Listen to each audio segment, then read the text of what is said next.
Le placement en détention du patron d'une grande entreprise nationale, Loïc Le Floch-Prigent, le PDG de la SNCF, dort ce soir en prison. Le voyage du juge Bruguière en Libye, près de 7 ans après les faits, il relance son enquête sur l'attentat contre le décidiste du TA. Un cas d'encéphalite spongiforme découvert chez un singe à Montpellier, les départs en vacances, la tempête sur le Tour de France et le retour de Patti Smith à l'Olympia. Madame, Monsieur, bonsoir. Loïc Le Floch-Prigent, le PDG de la SNCF, est donc en détention provisoire. Une première dans les annales de la justice. Après plusieurs heures de débats contradictoires, le juge d'instruction parisien Eva Joly a pris cette décision en conformité avec les réquisitions du parquet. Loïc Le Floch-Prigent est poursuivi pour ses activités à la tête d'Elf et non pour son action à la SNCF. Dominique Verdeillan et Jean-Louis Bousser. Une voiture banalisée devant la prison de la Santé. À son bord, le patron de la SNCF, Loïc Le Floch-Prigent. Pour lui, cette escorte n'a rien d'habituel. Ce sont aujourd'hui les portes d'une prison qui s'ouvrent devant lui. Il est 2 h du matin, son marathon judiciaire a débuté 12 heures plus tôt. 14 h, hier, quai des Orfèvres, Loïc Le Floch-Prigent pénètre par une porte dérobée dans le palais de justice. Eva Joly, en charge du dossier Elf depuis 2 ans, a mis 8 personnes en examen. Elle entend l'ex-patron d'Elf et son avocat pour la première fois. L'audition est courte. 1 heure plus tard, Le Floch-Prigent est mis en examen. Durant 3 heures, l'avocat prendra connaissance du dossier. À 18 h 30, un représentant du parquet les rejoint. La discussion porte sur une éventuelle incarcération. Le juge et le substitut y sont favorables tous les deux. Le débat dure 5 heures. À 1 h ce matin, le juge Eva Joly, qui quitte ici le palais sous protection policière, a décidé, pour éviter toute pression sur des témoins, Loïc Le Floch-Prigent est écroué. Je crois que la décision qui a été prise peut peut-être se situer dans ce contexte trouble politico-judiciaire actuel. Et que peut-être la justice a, une fois de plus, voulu montrer que c'était toujours elle qui gagnait, toujours elle qui avait le dernier mot. Je crois que ceci, malheureusement, posera d'énormes problèmes. Cet après-midi, à son avocat qui lui rendait visite à la prison de la Santé, Loïc Le Floch-Prigent a renouvelé son intention de rester à la tête de la SNCF. Mais de son côté, la justice a décidé de maintenir en détention l'ex-patron d'Elf Aquitaine. Ce placement en détention a effectivement été confirmé tout à l'heure par le président de la chambre d'accusation de la cour d'appel. Dans cette affaire, je vous le disais, ce n'est pas le PDG actuel de la SNCF qui est visé, mais l'ancien patron d'Elf et ses montages financiers douteux au profit du groupe Biderman. Une enquête qui a déjà entraîné la mise en examen de 8 personnes. Les explications de Florence Bouquia. Ce que la justice reproche à Loïc Le Floch-Prigent, c'est la gestion trouble d'un empire industriel. De 1988 à 1993, Loïc Le Floch-Prigent est PDG d'Elf Aquitaine, premier groupe pétrolier français. À l'époque, Elf affiche les bénéfices les plus importants de l'industrie française. Son président veut se montrer entreprenant. Le groupe pétrolier investit donc à tout va. Agroalimentaire, papeterie, immobilier, électronique et textile, en l'occurrence avec le groupe Biderman. Loïc Le Floch-Prigent est un ami de Maurice Biderman, un ami et aussi un banquier généreux. En 5 ans, le groupe Biderman obtient 787 millions de francs d'aide de la part du groupe Elf, le tout dans des conditions jugées suspectes par la justice. Autre interrogation, pourquoi l'ex-épouse de Loïc Le Floch-Prigent a-t-elle perçu du groupe Biderman 30 000 francs mensuels pendant 4 ans? Qu'en est-il encore de la filiale immobilière d'Elf? De 1991 à 1993, cette filiale investit près de 900 millions de francs pour l'achat d'immeubles de prestige à Bruxelles, Barcelone, Lisbonne, Tokyo. Cet argent transite par des intermédiaires, sociétés écrans réparties aux 4 coins du monde, commission 162 millions de francs dont le juge a retrouvé la trace sur un compte bancaire luxembourgeois. À qui appartient-il? Servirait-il de caisse noire au groupe Elf? Enfin, dans quelles conditions et pourquoi Loïc Le Floch-Prigent a-t-il fait acheter par son groupe cette maison cossue de Louvciennes? Elle appartenait à un certain docteur Raillard. Elle est vide depuis 2 ans. L'ancien propriétaire est resté quelque temps ici avec, je pense, des arrangements avec Elf. Ça ne me regardait pas, hein, je ne sais pas du tout. Mais de toute façon, depuis 3 ans, la propriété est en vente. Vendu le mois dernier, 8 millions de francs. En 1991, Elf l'avait acheté 3 fois plus cher au docteur Raillard, comme l'attestent ces documents de la mairie de Louvciennes, soit 20 millions de francs. Et toute la question maintenant est de savoir si M. Le Floch-Prigent peut continuer à diriger la SNCF depuis sa cellule de la santé. Pour l'instant, il n'a pas l'intention de démissionner, d'autant qu'un suppléant a été prévu en cas d'empêchement. Mais cette affaire tombe on ne peut plus mal au moment où la SNCF est engagée dans une réforme d'envergure. Pascal Golomer. La SNCF, sans président, une situation exceptionnelle. Mais au siège de l'entreprise ce soir, on ne veut surtout pas dramatiser. Rien n'a changé pour l'instant. La SNCF est dirigée par l'ensemble de l'équipe dirigeante. L'ensemble de l'équipe dirigeante, ce sont les membres du comité exécutif. Ce sont également tous les directeurs, comme moi par exemple, qui ont leur délégation de pouvoir, les directeurs de région. Et les délégations de pouvoir sont valables que le président soit là ou qu'il ne soit pas là. Cette incarcération de Loïc Le Floch-Prigent intervient pourtant au plus mauvais moment. Lui qui est arrivé le 20 décembre dernier pour mettre fin à la crise qui paralysait le pays depuis plusieurs semaines, est parvenu à renouer rapidement le dialogue social. Un nouveau discours qui plaît à beaucoup de cheminots. La volonté aussi de reconquérir la clientèle, comme il l'expliquait en juin dernier, à près de 2000 agents réunis à Tours. Mais le président de la SNCF devait désormais mettre en œuvre la réforme des structures de l'entreprise qui va de pair avec le désendettement décidé par le gouvernement. Une réforme rejetée hier à la fois par la CGT et la CFDT qui ont décidé de durcir le ton. Aujourd'hui, ils n'ont plus d'interlocuteurs.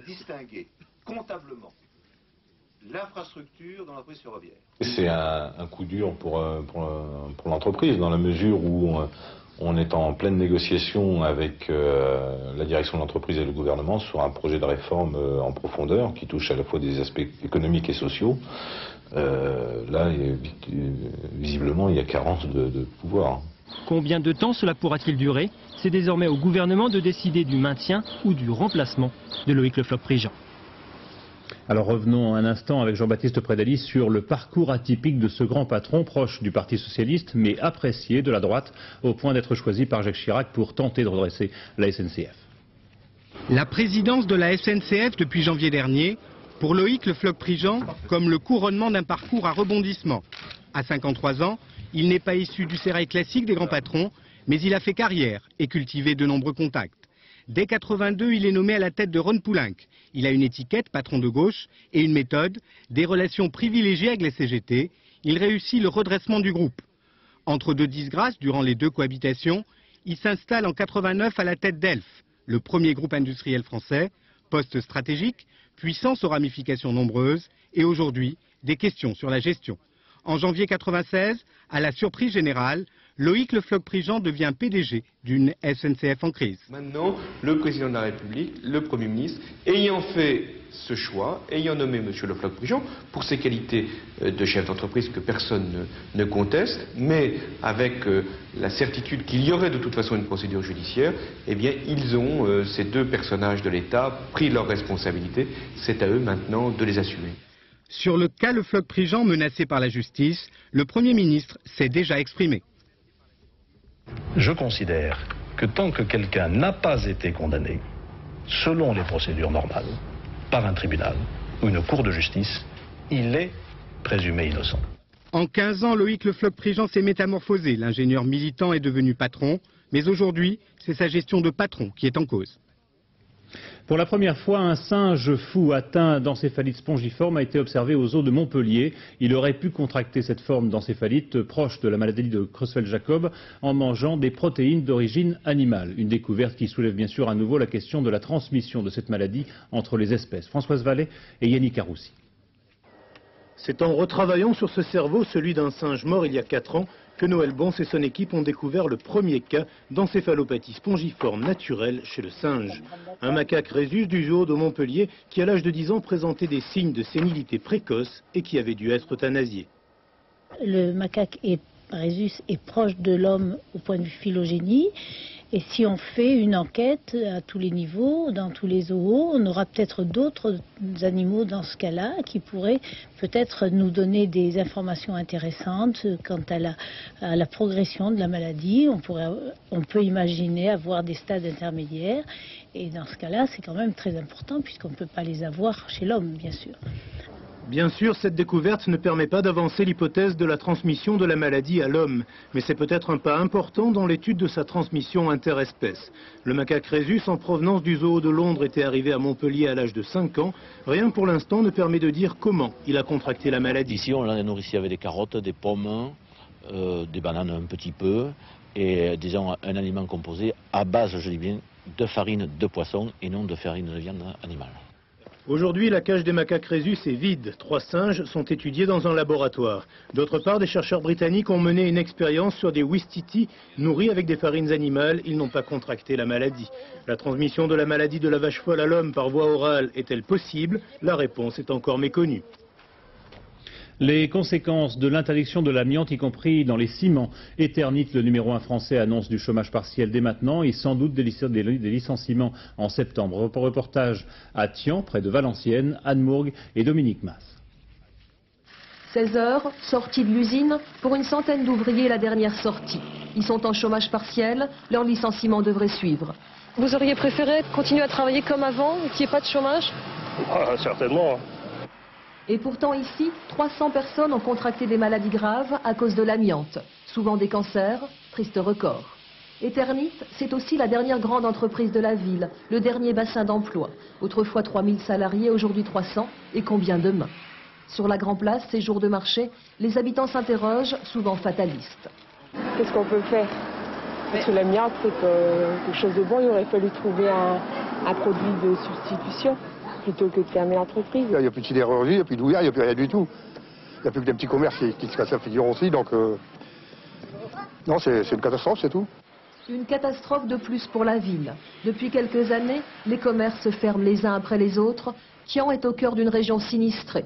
20% de chômeurs, des dizaines de familles au RMI. Le patron du bar travaillait à Usinor avant d'être licencié. Au fil des ans, il a vu disparaître les emplois. On dit la viande ceci, la viande cela. Les mineurs c'était charbon, les sidérurgistes c'était les hauts fourneaux, les boulangers il faut les fermer parce qu'il y a la farine. Vous savez, on n'en sortira jamais. Depuis son bureau, le maire en appelle au gouvernement. Il lui demande de tout faire pour éviter les licenciements. La population n'y croit pas. Découragée, elle se demande ce qu'il restera demain comme travail pour ses enfants.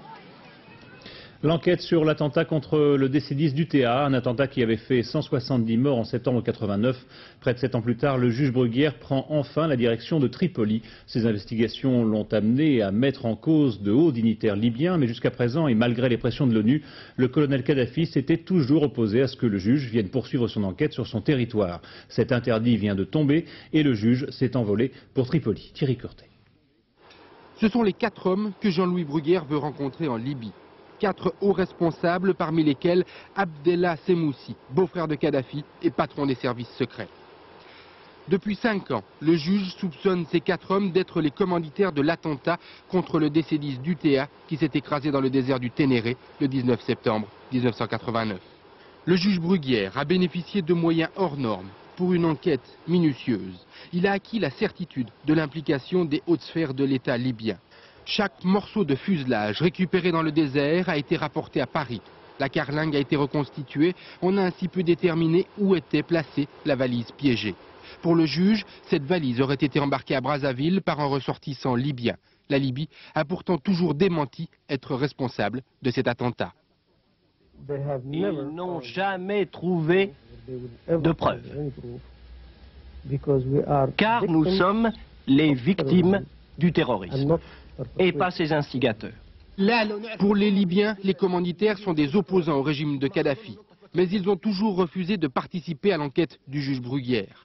Ils ont eu la même attitude envers les Britanniques et les Américains après les attentats de Lockerbie. Du coup, l'ONU a voté il y a 4 ans un embargo aérien total contre la Libye, un embargo toujours en vigueur aujourd'hui. Le docteur Gubler, l'ancien médecin de François Mitterrand, a été condamné cet après-midi à 4 mois de prison avec sursis pour son livre Le Grand Secret. Les juges lui ont reproché d'avoir violé le secret professionnel, même s'ils ont retenu qu'il n'avait pas été guidé par des considérations méprisables ou mercantiles. 4800 détenus vont pouvoir sortir de prison un peu plus tôt que prévu. Le traditionnel décret de grâce présidentielle du 14 juillet a été signé hier et il prendra effet à partir du 10 juillet. Les départs en vacances, ce vendredi étaient classés orange, tout comme la journée de demain. Le mauvais temps n'a rien arrangé. Tôt ce matin, un carambolage s'est produit sur l'autoroute A6, à la hauteur d'Uri, dans le sens des départs. 18 personnes ont été blessées, dont 4 sont dans un état grave. Un autre accident s'est produit à Orly, faisant 3 morts et 2 blessés graves. Après ce journal, les précisions et le point route de Patrice Drevet. En Corse, les professionnels du tourisme sont inquiets depuis l'attentat de lundi sur le vieux port de Bastia. La saison pourtant s'annonçait pas trop mal. Les touristes, eux, paraissent sereins. Reportage de nos envoyés spéciaux Jacques Cardoz et Patrick Desmully. Pas question de modifier son programme d'été. Au départ de Nice, les vacanciers n'ont pas changé d'avis malgré l'attentat de lundi dernier. Ils iront passer quelques jours en Corse. J'avais prévu y aller là-bas, donc je vais pas changer mes vacances pour ça, quoi. Cette semaine, le navire à grande vitesse affiche complet. D'une petite capacité de 500 places, il n'a pas connu d'annulation massive. Parfois, on vient même d'encore plus loin pour admirer les îles sanguinaires. Nous en sommes déjà à notre deuxième année, mon mari et moi. Et puis, on adore la Corse. On a fait les relais châteaux pour faire connaître. On a un magazine au Québec et puis on fait connaître les différents hôtels de la Corse. Ce couple marseillais a décidé, lui, de passer la semaine au bord de l'eau. Au programme, pêche, bronzette, loin des centres-villes.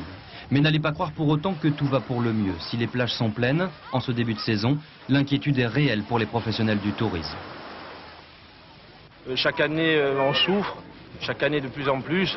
Maintenant, comme je vous disais, avec le dernier attentat, ça n'arrange pas les choses, c'est que ça devient catastrophique. C'est vrai que des gens appellent pour savoir dans quelles conditions leur séjour pourrait se dérouler. Et c'est vrai que des professionnels ont enregistré quelques annulations. Les mois de mai et juin ont connu une baisse de 20% de fréquentation par rapport à l'année 95. Et les prévisions pour le mois d'août ne sont pas rassurantes. On vient de l'apprendre, Marc Pazotti, le directeur de la police judiciaire à Ajaccio, a été relevé de ses fonctions par le ministre de l'Intérieur, Jean-Louis Debré. 5 mois après son arrivée, il est remplacé par le commissaire divisionnaire Dragacci, une prise de fonction qui entrera en vigueur à partir du 8 juillet. Un attentat à l'explosif également ce matin contre la cité judiciaire de Rennes, attentat revendiqué au nom de l'armée révolutionnaire bretonne, mais qui n'a pas fait de victimes.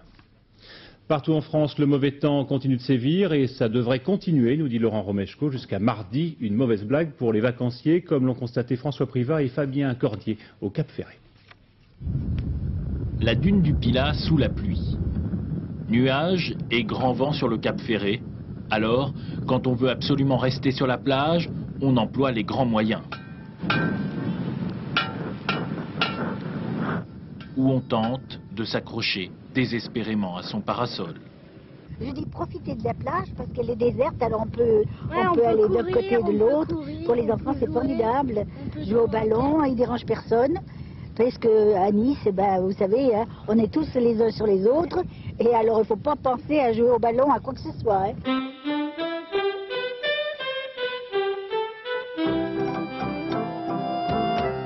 Et malgré la grisaille ambiante, les vacances restent les vacances.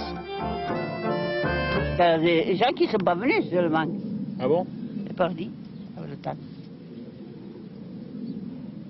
Et vous, vous occupez vos journées de quelle manière, madame? Je garde la petite. À peine 19 degrés dans l'océan. Certains ont trouvé la solution. Ah, c'est bon, continue comme ça.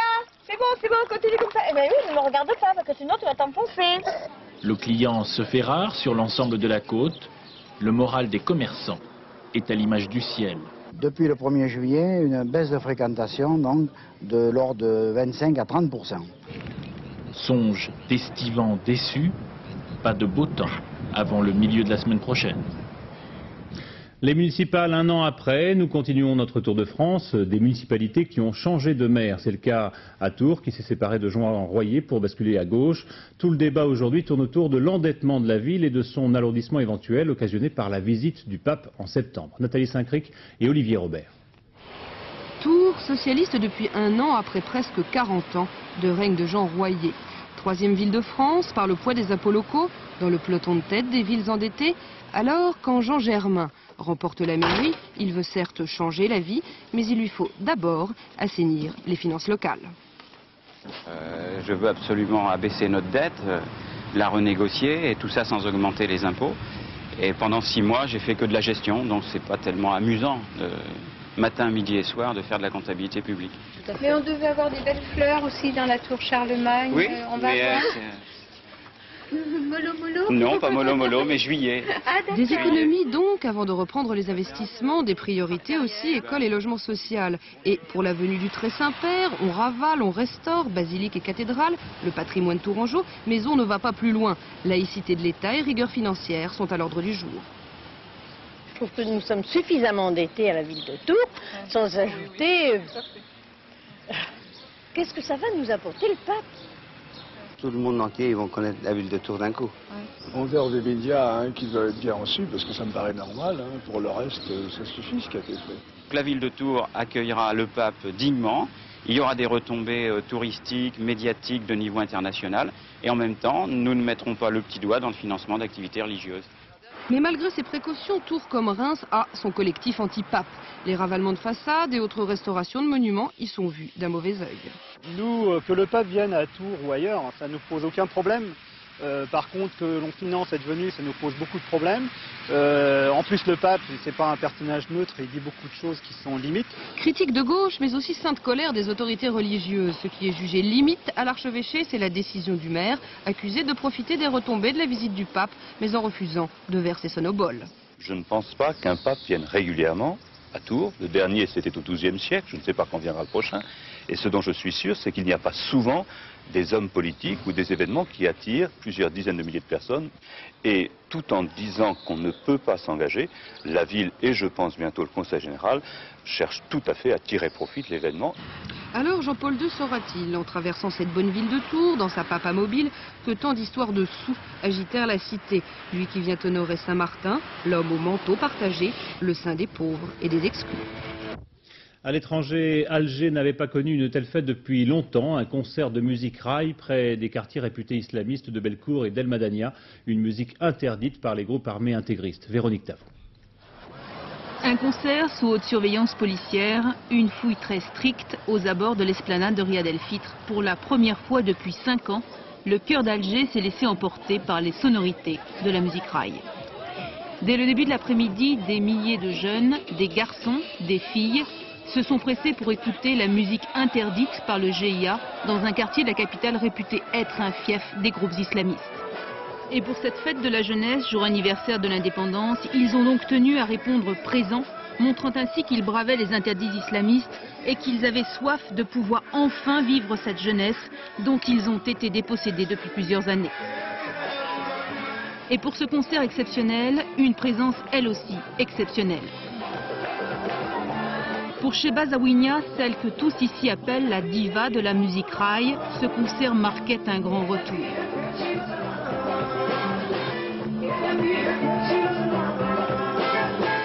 Sheba Zawinia avait quitté l'Algérie après l'assassinat de Cheb Asni en septembre 1994. Elle a décidé de rentrer dans son pays.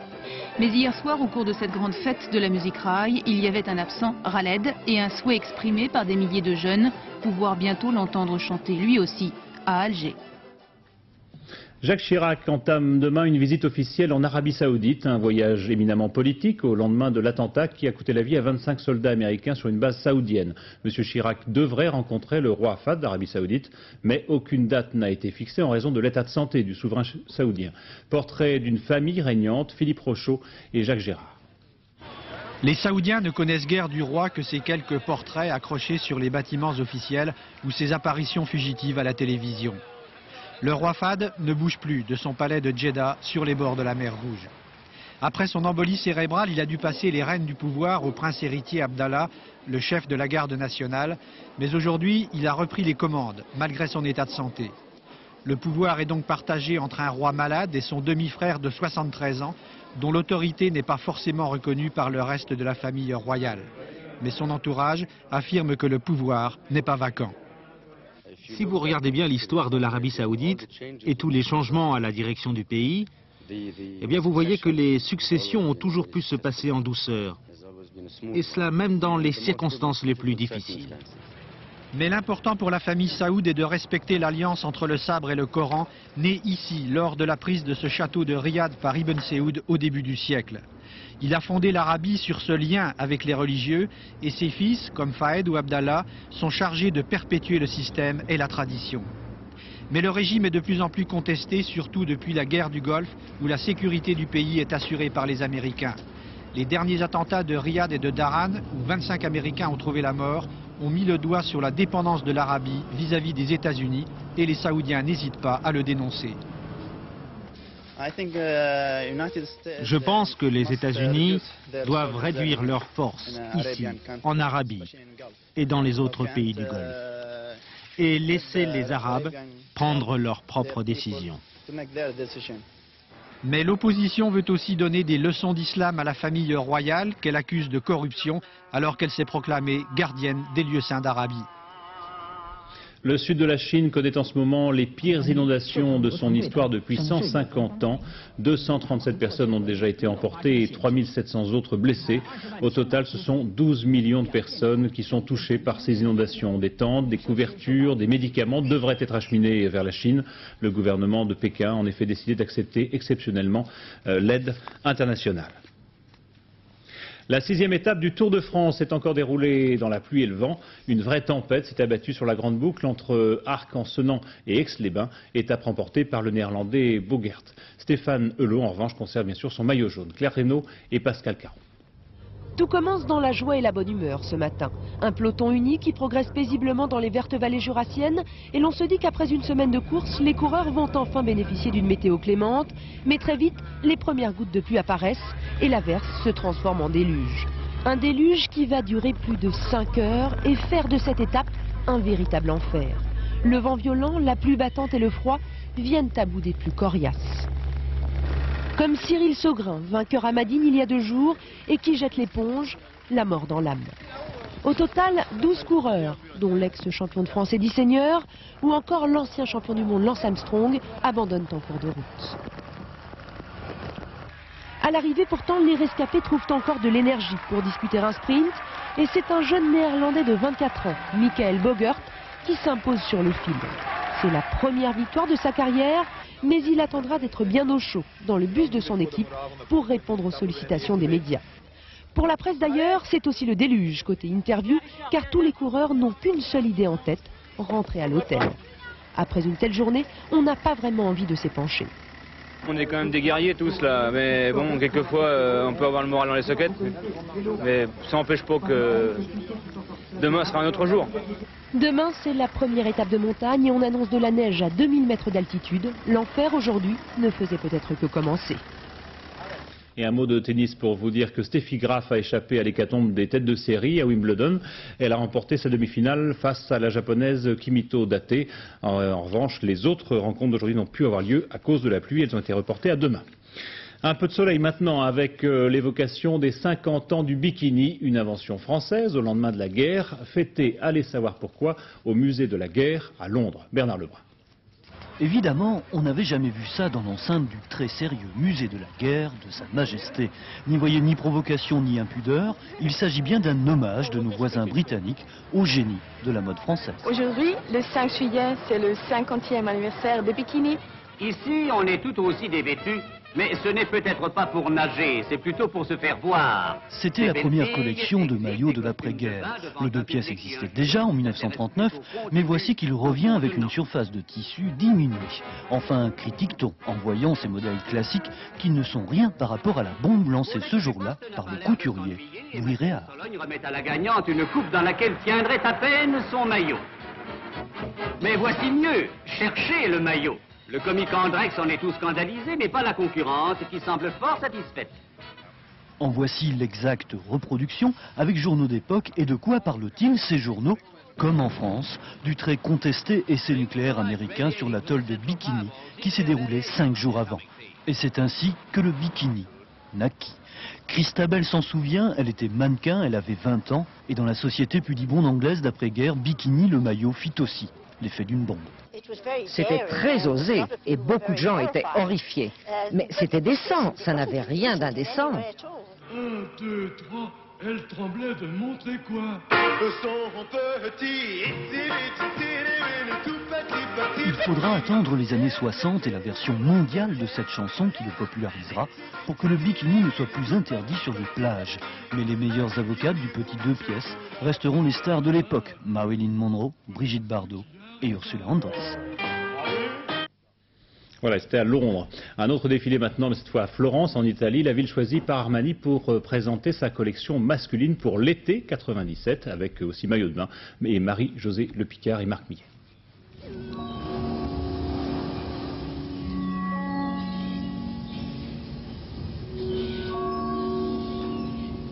Quelquefois, on se plaint que les mannequins défilent trop vite et qu'on n'a rien le temps de voir. Mais à Florence, le créateur italien Giorgio Armani a montré sa collection de mode masculine pour l'été 97 dans une mise en scène quasi immobile. C'est Robert Wilson qui a réglé le spectacle, comme si les modèles Armani étaient déjà au musée, dans une galerie de sculptures néoclassiques. Aujourd'hui, les metteurs en scène règlent les présentations de mode, les couturiers habillent pour le théâtre, et le spectacle est le grand vainqueur. Voilà, comme ça, il y en a pour tout le monde. Joël Robuchon, l'un des grands chefs français, abandonne la restauration. À 51 ans, il prend une retraite anticipée pour se consacrer à d'autres projets. Valérie Gagé et Gilles Deblair ont assisté à son dernier service dans son restaurant de l'avenue Raymond Poincaré à Paris. C'est à la lueur des lampes chauffantes et sous l'œil de nombreux photographes que Joël Robuchon lit les fax qui lui parviennent. Hommage à un grand de la cuisine par d'autres grands chefs. Message très gentil, là c'est Paul Bocuse qui m'envoie un message.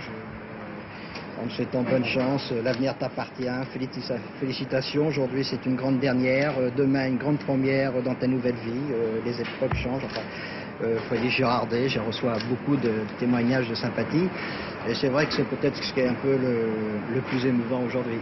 Difficile aussi de quitter une équipe. Certains ici, comme le chef Guy Ducret, travaillent avec Joël Robuchon depuis 30 ans. Je pense qu'il a raison. Je pense qu'il a raison parce qu'il est en haut de la gloire et puis il a envie de faire autre chose et c'est pas mal. Car à 51 ans, Joël Robuchon ne rend pas vraiment sa toque. Il abandonne son restaurant parisien, pas l'univers culinaire. L'un de ses projets est d'ouvrir une école pour former des jeunes aux arts de la table. Je crois avoir fait un parcours qui me permet peut-être de transmettre mon savoir et je suis issu du compagnonnage, des compagnons Tour de France, donc c'est mon devoir maintenant de transmettre ce que j'ai acquis. Les cuisiniers de Joël Robuchon ne resteront pas très longtemps sur leur faim. Dès le 12 août prochain, le restaurant réouvrira ses portes sous la houlette d'un nouveau chef venu tout droit de Monte-Carlo. Alain Ducasse, le plus jeune 3 étoiles du guide Michelin, sera là pour contrôler les assiettes. À n'en pas douter, ce sera le livre de l'été. Christian Jacques et son histoire de Ramsès II font un tabac chez les libraires. L'auteur de ce polar historique sur les bords du Nil habite près d'Aix-en-Provence. C'est là que Geneviève Moll et Jean-Louis Melin l'ont rencontré. Sur son bureau, la copie de l'un des scripts du Louvre. En face de lui, la Sainte Victoire, qui lui rappelle la montagne de Thèbes en Haute-Égypte. À cette table, il travaille 14 heures par jour et ses notes, il les copie parfois en hiéroglyphes, car Christian Jacques, c'est d'abord un égyptologue. Et il a mis sa passion de l'Égypte ancienne dans ses romans, qu'il réécrit 3 à 4 fois, entièrement, toujours à la main. Quand j'ai besoin de préciser vraiment quelque chose, je le mets en hiéroglyphe. Donc l'écriture, pour moi, c'est d'abord un dessin. Et à la fin de chaque journée, mes journées se terminent vers 2 heures du matin, grosso modo, je regarde d'abord si l'écriture est bonne, je veux dire si le dessin est joli, s'il y a une harmonie. Et puis je vois certains passages qui sont trop nerveux ou pas accomplis, je sais que là il va falloir que je réécrive. La vie de Ramsès II, c'est l'œuvre monumentale que Christian Jacques a décidé de raconter il y a 2 ans, en 5 volumes. Il vient de corriger les épreuves du 4e volume qui sortira le 16 septembre, la dame d'Abou Simbel, Néfertari, la grande épouse royale, la femme exceptionnelle de Ramsès II. Pour cet énorme travail, dont les 3 premiers épisodes ont déjà conquis plus d'1 million de lecteurs, une documentation d'érudits accumulée au cours d'une vie. Dans ses boîtes à chaussures, des fiches, en français et en hiéroglyphes. Si par exemple j'ai besoin d'un petit détail sur un problème d'alimentation, sur un problème technique, sur une drogue qui servait à guérir, sur un char, comment c'était fabriqué, bon, je peux me reporter à une fiche, mais en règle générale, j'aime bien assimiler, je vais dire tout le côté érudition, tout le côté savoir, et puis quand je suis dans l'écriture, que ce soit une sorte de magie, que ça commence à couler comme un fleuve, que les phrases parlent dans ma tête, et ensuite c'est une musique sur un papier. Voilà. Ces moments de détente, Christian Jacques les vit avec sa femme, Françoise, qui le décharge de toutes les tracasseries matérielles. Mais il y a aussi le chien Geb, la terre dans l'Égypte ancienne. Un chien qui vient de la SPA. Et puis Mozart et Bach et le jardin clos. C'est grâce à cette solitude sur les hauteurs d'Aix-en-Provence que Christian Jacques peut faire revivre pour ses lecteurs passionnés le colosse effondré de Ramsès II dans Memphis disparu. Mais aussi ce petit peuple du Nil dont il décrit minutieusement le quotidien qui, pendant 67 ans, a vécu l'un des règnes les plus fabuleux de l'histoire. Elle avait disparu de la scène un beau soir de septembre 79. Elle, qui était devenue une figure du mouvement punk dans les années 70, avait préféré se retirer pour se consacrer à son mari et à ses 2 enfants. À 49 ans, Patti Smith est de retour à l'Olympia et elle n'a rien perdu de son charisme. Stéphane Auman et Bernard Puissesson.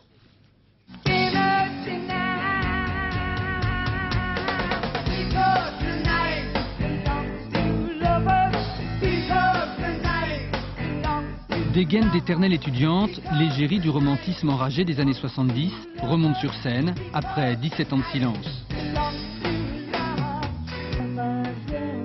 Au sommet de la gloire, Patti Smith s'était retirée pour se consacrer tout simplement à son mari et à ses 2 enfants.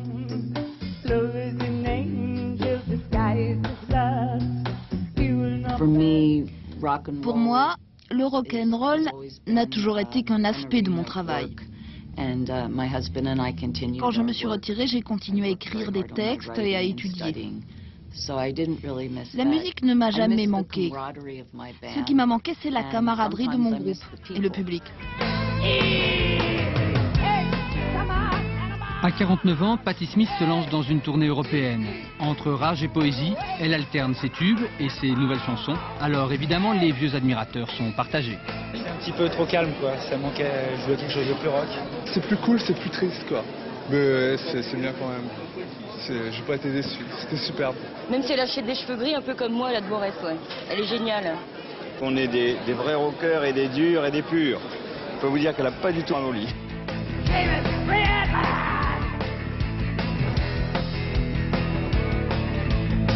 Coup sur coup, Patti Smith a perdu son mari, son frère, son meilleur ami et l'un de ses musiciens. Elle l'avoue, ce retour sur scène est pour elle un peu comme une thérapie. Voilà, c'était du rock et à l'Olympia.